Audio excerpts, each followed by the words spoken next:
from feisty suburban tomboy to rock music's best-selling woman, Steve Fox with a show business profile of Pat Benatar when 2020 continues.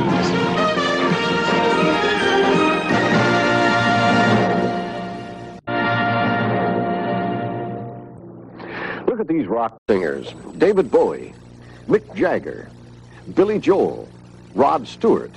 All famous, all rich, and all men. Rock and roll has been pretty much dominated by men until the last few years. Deborah Harry of the group called Blondie broke into rock superstardom in the late 70s. And now Pat Benatar has shot to fame and very big success. And here with a profile of her is Steve Fox. Steve? Hugh, Pat Benatar is hot, very hot. The hottest woman in rock and roll. 3 albums in the past 3 years, all million sellers, and the latest album, released a couple of months ago, hit the top of the charts in just 1 month. Her style is defiant, raucous, tough, and very sexy. But as you will see, there's a lot more to her than meets the eye. It's getting harder to face every day. Don't let it show. Don't let it show. There's a lot that Pat Benatar doesn't let show. Her vulnerability, her traditional conservative values, her desire to have a normal family life. I'm a real softie, but that's not the side that I care to share with everybody. That's something that I keep at home. Instead, America's most popular female rock singer shows the world a tougher, more aggressive face. The face of an independent modern woman who demands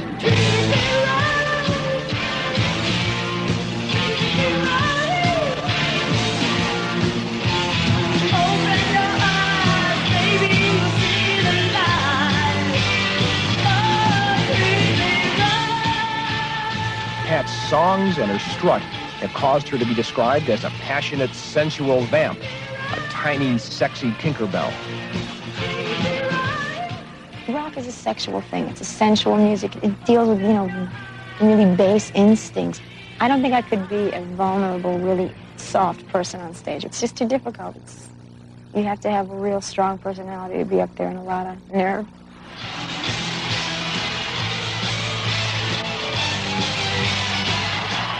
Pat's image fits her music perfectly, and her music reflects her approach to life, the angry, defiant rebellion that propelled this working-class kid into superstardom, rock's best-selling woman, this year's winner of the music industry's Grammy Award for Best Rock Album by a Female. They call it full-contact rock and roll, Pat and her band. It's physical, demanding, and exhausting. En route to 3 straight hit albums since 1979, the band has also staged 4 successful concert tours around the world, including this year's trip to 64 American cities. Pat Benatar's journey to the top of the rock world began in this Long Island, New York suburb, where she had what she calls a real straight Catholic childhood, growing up as Pat Andrieski, a feisty little tomboy who looked sweet, but was angry much of the time. It just used to irritate me that so early in life you had already been given a little thing that you had to be because you were small or a girl or whatever, that kind of thing. So I'm sure that had a lot to do with it. So how did you react? Usually punching, stuff like that, fighting and things, As a child, Pat was encouraged to sing by her mother, a beautician who once performed in amateur operas. By high school, Pat had decided to become an opera star herself and began training her voice and singing in musicals like Camelot, in which she was the lead soprano. Pat's music teacher remembers the day she changed her career goals. She was going to study music, and one day in June came in and said, I'm not going to study music. I'm going to study sex education, and I'm going to teach it in the public schools because they've got it all wrong. And followed through on that. Many years later, I heard her in New York, and I hadn't seen her perform. And when I saw her performing in a small club in the village, I almost died. I walked back after the performance and said, Patty, you really are teaching sex education.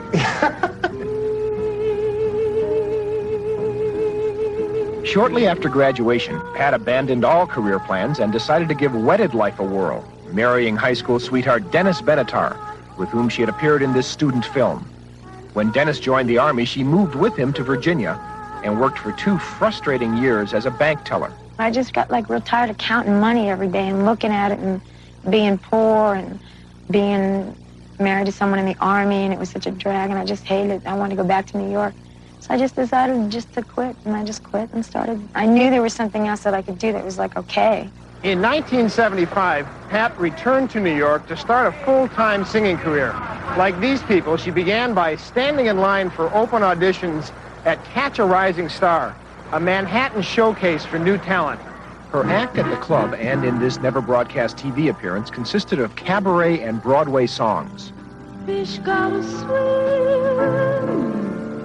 birds gotta fly.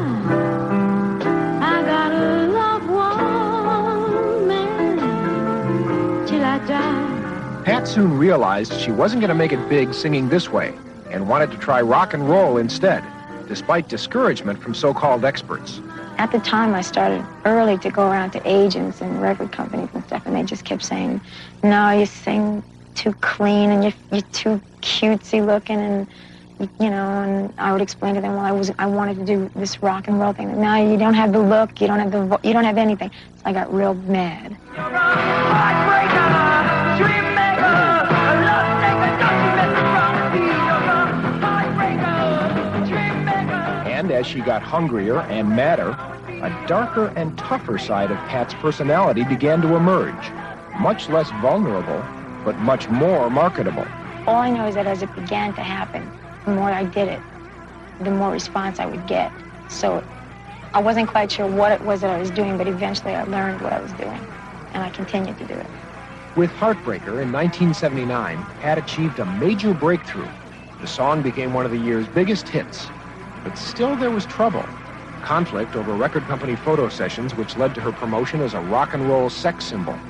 She chooses what she wears on stage. She chooses how she presents herself. And some of the shots that happened to emerge out of those sessions were very, very sexy shots.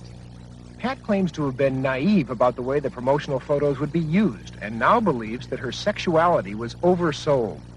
That it's just that when emphasis is placed on it, like nothing else matters that you do, then I get angry, because it's not the point. It's only part of the point. They like to look at you, but you sound way better than you look. Pat's second album was highlighted by the defiant single, Hit Me With Your Best Shot.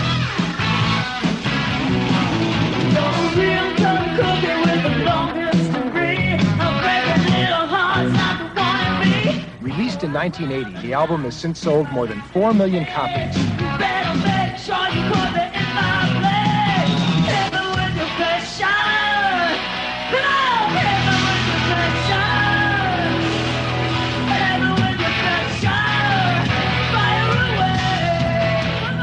Pat had arrived, conquering the male-dominated world of rock stardom. Why don't you hit me with your best shot?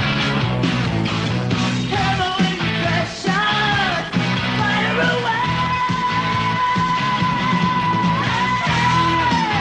away. Rock music expert Cal Rudman. Pat Benatar is the only female with the authoritativeness, the credibility, the believability to sing rock and roll as a female. Rock and roll is energy. Rock and roll is force. It is a male macho thing. And yet, her image is that of femininity. She is a real woman. She's 5 feet, 97 pounds of... The forcefulness that allows Pat to sing rock and roll convincingly also seems to draw an unusual audience to her concerts, like this one at Colorado's Red Rocks Natural Amphitheater. 8,500 people, including a greater than average number of female rock fans, waited all day to hear her sing. Out in the streets tonight, under the neon lights, you searching for something new. We have so many women in these concerts, girls and stuff. I guess because they relate. Just the content of the song, of being able to stand up and not be hurt anymore. But still, in the back of your mind, you've got something to believe in. This isn't everything. There's got to be more to life than this. It has to be balanced, you know. I can't live this 24 hours a day. 18 hours is okay, but, you know, I really want a family very badly. While she's waiting to have that family, Pat's godson provides an outlet for her maternal instincts. And preparation for work, like Pat's stamina-building aerobic dance classes, provides an outlet for her energy when she's not on the road. And finally, Pat is resolving years of conflict. She's a star now, making video presentations of her songs, and she became a star by recognizing who she is. It appears to me that the one on stage is what I would picture a modern woman to be. Someone who is aggressive and soft at the same time, has a lot of strength and conviction, and can look good and still have brains.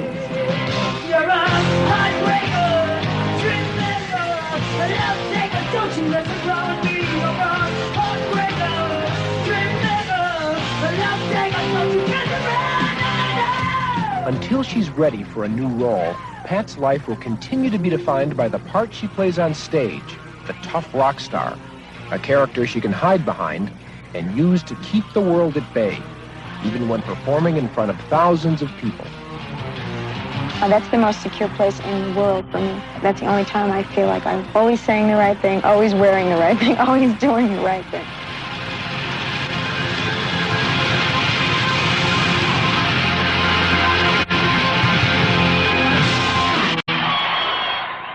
Fascinating real person.